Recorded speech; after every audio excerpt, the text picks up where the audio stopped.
दोस्तों किसी भी जॉब के लिए अप्लाई करने के लिए आपके पास एक अच्छा और सूटेबल रिज्यूम होना चाहिए। बिकॉज जब भी आप किसी कंपनी में जॉब के लिए अप्लाई करते हैं और उन्हें अपना रिज्यूम सेंड करते हैं तो वे आपके रिज्यूम को देखकर ही डिसाइड कर लेते हैं कि आपको फेस टू फेस इंटरव्यू के लिए बुलाया जाएगा या नहीं। अगर मान लीजिए आपने जो रिज्यूम बनाया है वो ढंग से नहीं बना और उसमें आपने कई सारी मिस्टेक कर दी और उसी रिज्यूम का आपने जॉब के लिए कई सारी कंपनीज में अप्लाई कर दिया तो आपको इसका खामियाजा भी उठाना पड़ेगा। आपके साथ ऐसा भी हो सकता है कि जिन कंपनीज में आपने अप्लाई किया है उनमें से एक भी कंपनी का कोई रिस्पॉन्स ना आए और आपको इंटरव्यू के लिए बुलाया ही नहीं जाए।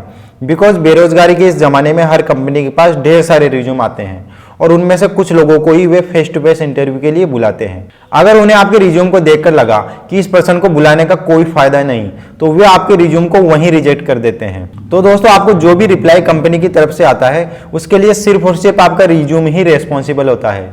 तो आपको अपना रिज्यूम काफी ध्यान से बनाना होगा। दोस्तों रिज्यूम एक ऐसा डॉक्यूमेंट होता है जिसमें आपको ब्रीफ में अपने करियर की जर्नी लिखनी होती है, या यूं कहें कि यह आपका एक आईना होता है जिसे देखकर इंटरव्यू को आपके बारे में एक आइडिया हो जाता है कि आप किस तरह के पर्सन हैं, क्या आप इस जॉब के लिए सुटेबल हैं या नहीं। तो इसलिए आपके पास एक अच्छा रिज्यूम होना चाहिए। दोस्तों एक अच्छे रिज्यूम में आपके बारे में सारी इंफॉर्मेशन काफी सिस्टमेटिक तरीके से पॉइंट वाइज मेंशन होती है। अब आप कहेंगे कि हमको कौन सी इंफॉर्मेशन रिज्यूम में ऐड करनी चाहिए और कौन सी नहीं, किस तरह सिस्टमेटिक पॉइंट्स बनाए जाएं और उनको कैसे अरेंज करें। तो चलिए जानते हैं किन किन पॉइंट्स को हमें रिज्यूम में इंक्लूड करना होता है। First, name and full contact information. दोस्तों जब हम रिज्यूम बनाना स्टार्ट करते हैं तो सबसे पहले हमें अपना इंट्रोडक्शन देना होता है ताकि जैसे ही इंटरव्यूअर हमारा रिज्यूम हाथ में ले उसे पता लग जाए ये किसका रिज्यूम है। तो सबसे पहले टॉप पर अपना नाम, आपकी पूरी कॉन्टैक्ट डिटेल होनी चाहिए, जैसे कि टॉप पर कैपिटल लेटर्स में आपका नाम, आपका एड्रेस विद पिन कोड, आपकी कॉन्टैक्ट नंबर, आपकी ईमेल आईडी। अगर आप चाहें तो साइड में अपनी पासपोर्ट साइज फोटो भी अटैच कर सकते हैं। ये आपके रिज्यूम की स्टार्टिंग होगी और मैं रेकमेंड करूंगा कि आप इसके अलावा कोई भी ऐसी इंफॉर्मेशन ऐड ना करें जिसकी बहुत ज्यादा जरूरत ना हो। ये इंफॉर्मेशन सफिशिएंट है। इसके बाद हम आते हैं हमारे नेक्स्ट सेक्शन पर, रिज्यूम समरी एंड ऑब्जेक्टिव। दोस्तों इस सेक्शन में आपको शॉर्ट में ये बताना होता है कि आप किस तरह की कंपनी में जॉब करना चाहते हैं और वहां आप किस टाइप की जॉब करना चाहते हैं, आपके करियर का टारगेट क्या है और वो इस जॉब से किस तरह से पूरे होंगे। और दोस्तों इंटरव्यूअर जब स्टार्टिंग में ही इस सेक्शन को पढ़ लेता है तो उसे आपके बारे में और आपके करियर के बारे में अच्छे से पता चल जाता है कि आप लाइफ में क्या करना चाहते हैं, आपके क्या सपने हैं, क्या आप इस जॉब के लिए एक सूटेबल कैंडिडेट हैं या नहीं। तो इस सेक्शन को आपको काफी ध्यान से बनाएं बिकॉज ये रिज्यूम की स्टार्टिंग है और अगर आप चाहें तो स्टार्टिंग में ही इंटरव्यूअर को इंप्रेस कर सकते हैं। दोस्तों इसके बाद हमारा नेक्स्ट सेक्शन आता है वर्क एक्सपीरियंस। इस सेक्शन में आपको ऐड करना होता है कि आपने अपने पास्ट में कौन कौन सी जॉब की हुई है। अब यहाँ आपको 3 चीजों का ध्यान रखना होगा। पहली कि आपने किस कंपनी में जॉब की थी, दूसरी वहां आपकी क्या पोस्ट थी, तीसरी वहां आपने कितने टाइम तक काम किया। फॉर एग्जाम्पल मान लीजिए आपने किसी ABC सॉफ्टवेयर कंपनी में एज ए सॉफ्टवेयर इंजीनियर 2 साल तक वर्क किया है और आपको ये चीज यहाँ मेंशन करनी है। अब इस तरह आपका जितना भी अब तक एक्सपीरियंस रहा है उन सबको यहाँ मेंशन करना है।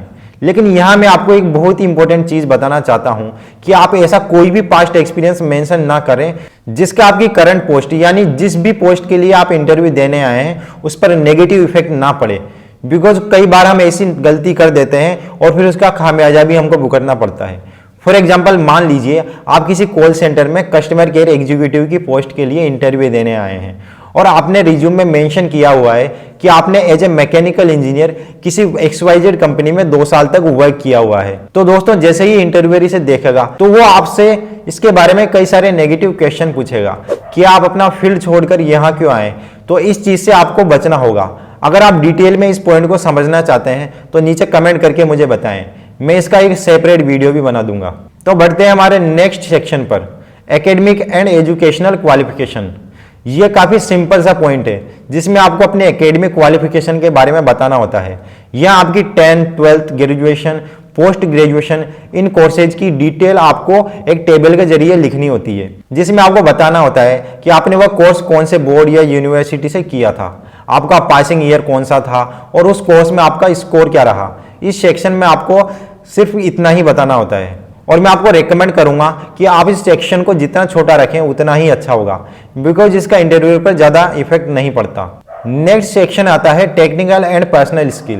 दोस्तों इस सेक्शन में आपको ये बताना होता है कि आपने अपने पास्ट जॉब एक्सपीरियंस के दौरान क्या क्या चीजें सीखी और कौन कौन सी स्किल्स को अपने में डेवलप की, या उन स्किल्स को ऐड करें जो इस जॉब प्रोफाइल से मैच करती हो। इसके अलावा आप अदर सॉफ्ट स्किल्स को भी ऐड कर सकते हैं जो आपके इंटरव्यू में हेल्पफुल हो।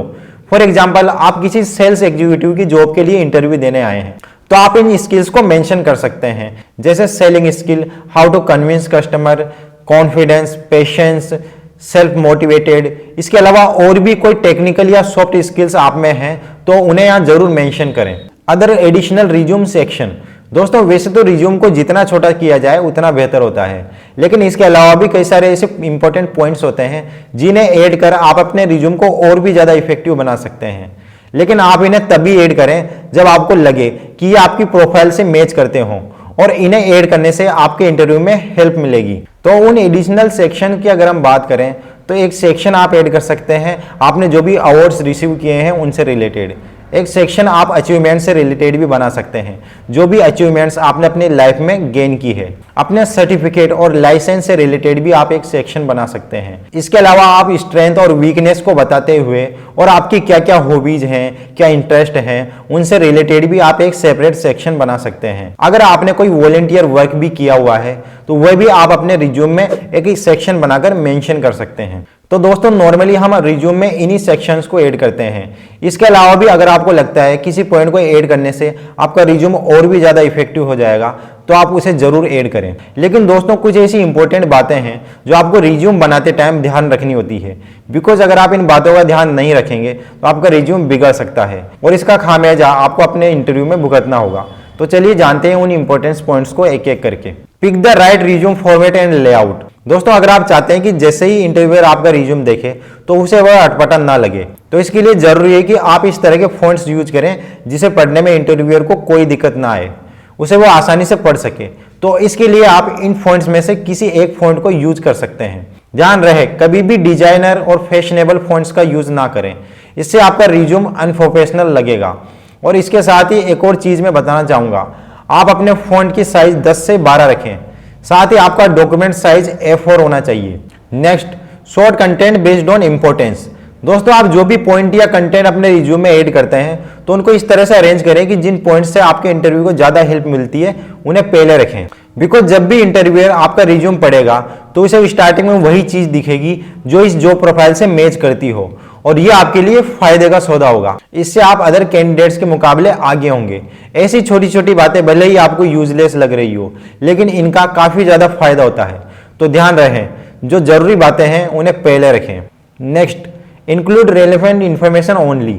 दोस्तों आपको हमेशा एक चीज ध्यान में रखनी है कि आपका रिज्यूम जितना छोटा होगा उतना ही आपको बेनिफिट होगा। ट्राई करें कि आपका रिज्यूम सिर्फ 1 पेज का ही हो। अगर ये पॉसिबल नहीं है तो आप इसे मैक्सिमम से मैक्सिमम 3 पेज का कर सकते हैं। इससे बड़ा रिज्यूम भद्दा लगेगा। इसके लिए ध्यान रहे कि आपको अपने रिज्यूम में सिर्फ और सिर्फ रेलेवेंट इंफॉर्मेशन ही ऐड करनी है जो आपको इस जॉब प्रोफाइल से मैच खाती हो जिसके लिए आप इंटरव्यू देने आए हैं। आपको कोई भी ऐसी चीज ऐड नहीं करनी जिसे पढ़ने में इंटरव्यूअर को प्रॉब्लम आए और वह नेगेटिव हो जाए, बिकॉज ऐसा होने से आपको जॉब तो दूर इंटरव्यू के लिए भी नहीं बुलाया जाएगा। Next, correct and edit your copy. दोस्तों आपकी रिज्यूम को फाइनल होने से पहले एक बार दोबारा चेक कर लें, ध्यान से देख लें कि आपने रिज्यूम में कोई अननेसेसरी वर्ड्स तो नहीं है। अगर हैं तो उन्हें तुरंत हटा दें। अगर आपको लग रहा है कि रिज्यूम के किसी पार्ट की यहाँ कोई जरूरत नहीं है तो उसे भी तुरंत हटा दें। एक बार चेक कर लें कि आपका रिज्यूम ग्रामेटिकली सही तो है, उसका फॉर्मेट बिल्कुल सही है, और अगर कोई टाइपिंग मिस्टेक है तो उसे भी सही कर लें। इस तरह से जब आपका रिज्यूम 100% एक्यूरेसी के साथ रेडी हो जाएगा और उसे आप इंटरव्यूअर को सेंड करेंगे तो इसका अलग ही इंप्रेशन होगा। Next, update your resume time to time. दोस्तों एक ऐसी चीज जो आपको हमेशा ध्यान रखनी है, आपको अपना टाइम टू टाइम रिज्यूम को अपडेट रखना है। जब भी आप कोई जॉब चेंज करें, कोई कंपनी ज्वाइन करें तो ये अपडेट आपको अपने रिज्यूम में भी मेंशन करना है। इसके अलावा अगर आपको कोई नया जॉब रोल मिला है या फिर आपने कोई नया प्रोजेक्ट तैयार किया है या हो सकता है आपने अपने अंडर में कोई टीम वर्क कराया हो और उस टीम को आपने हैंडल किया हो, इसके अलावा हो सकता है कंपनी ने आपको कोई रिवॉर्ड दिया हो, तो इन सभी एक्सपीरियंस और अचीवमेंट्स को आपको टाइम टू टाइम अपने रिज्यूम में मेंशन करना है। बिकॉज ऐसा करने से कोई भी इंपॉर्टेंट पार्ट रिज्यूम से मिस नहीं होगा। अगर कभी आपको अचानक किसी कंपनी में जॉब के लिए अप्लाई करना पड़ जाए तो आपके पास हमेशा रिज्यूम रेडी रहेगा। आप बेफिक्र होकर उस रिज्यूम से जॉब के लिए तुरंत अप्लाई कर सकते हैं। तो इस तरह आज के वीडियो में हमने देखा कि किस तरह रिज्यूम बनाया जाता है और उसे बनाते वक्त किन किन चीज़ों का ध्यान रखना होता है। तो इस वीडियो में फिलहाल इतना ही। इसी तरह के नॉलेजेबल वीडियोज के लिए हमारे चैनल को सब्सक्राइब करें और बेल आइकन जरूर प्रेस कर दें। वीडियो अच्छा लगा तो इसे लाइक करें और अपने फ्रेंड्स के साथ शेयर करें। साथ ही अगर आप हमसे कनेक्ट होना चाहते हैं तो हमें फेसबुक और इंस्टाग्राम पर भी फॉलो कर दें। तो मिलते हैं नेक्स्ट वीडियो में नए टॉपिक के साथ। Thank you.